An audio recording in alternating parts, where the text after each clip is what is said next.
start a new series called Topnotch Tips. I'm Topnotch, obviously, and the series is going to be a little bit about how to do new tricks on the bike, or maybe something you can do to the bike to maybe make a new trick easier. There's a certain little few things that you can do that will really up your game and really improve your style and everything. So this is going to be numero uno. Let's get to it. Alright, numero uno is going to be the basic clutch up. But first off, I want to go over a few things that you should have on the bike before you come out to the lot and start acting a fool. You should obviously have a cage and a soak cage that really protects the bike, lets you crash and keep on going throughout the day. You can pick your company, but my preference is Cogston Parts. I've been running this shit for years and it really protects the bike.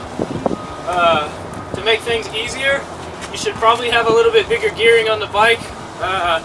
You can do stuff with stock gearing in the lot, but it's definitely going to make it easier if you have a bigger sprocket. I run a 64 in the rear, 14 in the front. You don't have to do that. If you just want to start out, I'd maybe recommend just a flat 60 in the rear, stock in the front, and that should be alright for the lot. You don't need a handbrake starting out. You can learn the foot brake. You should definitely have an idle adjuster for the lot. You can definitely do stuff without the idle, but it's a lot easier to learn idle in the lot, and you can go a lot further, a lot slower, and that's how you can start learning circles and stuff like that. Alright, this is technically called the sit-down wheelie, but we're just going to go ahead and call it a basic wheelie today. Depending on what kind of gearing you have, you're either going to need a lot of RPM or not that much RPM. I have some pretty big gearing on my F4i, so I only need about 4,000 to 5,000 RPM to get mine up.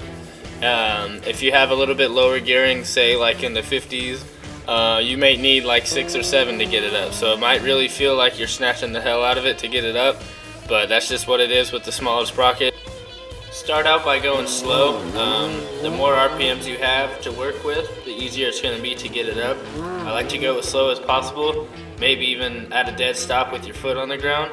It's really your preference. You can start out by dragging your foot, or you can actually just go ahead and keep your foot on the pegs and stay balanced. Rev up a couple times if you have to, dump the clutch at the right RPMs, and snatch it all the way back up till you have to use the brake. Set your F4i to around 4,000 RPM. If you have your idle up, it should be pulling you, and you can either ride the brake lightly and tap it harder when you're going too far back, or you can kind of just rock it back and forth, tap it when you need it. You'll get to the point where you'll get real smooth and you can kind of ride it real soft, and you'll stay nice and smooth at a nice solid point.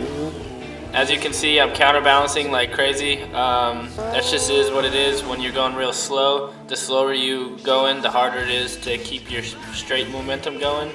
The faster you're going, the less side to side balance you have to work with. Lean back as you're clutching up. If you clutch up and dip straight into the tank, you're pretty much fighting your wheelie the whole time, and that's how you end up chasing out most of the time. So if you clutch up, follow the bike. You don't have to just lean straight back and snap back, but if you follow the momentum of the bike, you're just going to go with it, and it's going to help tremendously. Once you become comfortable with the sit-down wheelie, you're about to open up a whole new world of tricks for yourself. And stay tuned, because I got a bunch of new episodes coming of some tricks that you might be interested in learning.